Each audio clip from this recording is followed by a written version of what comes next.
Hello and welcome back to Initial Solution.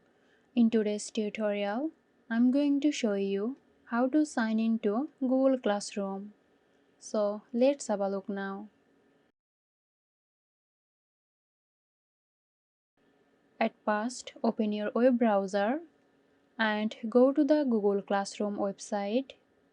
Click on Sign In button located in the top right corner. Then click Google Classroom. After clicking, you should be directed to the Google Classroom dashboard, where you can view your classes, assignments, announcements, and other relevant information. So that's it. Hope you found this tutorial helpful. Stay tuned for more helpful tutorials here at Initial Solution. This video is sponsored by Zerosoft. Zerosoft offers graphic design, UI UX design, digital marketing, and web development. Elevate your brand with Zerosoft today. For more details, check the description box.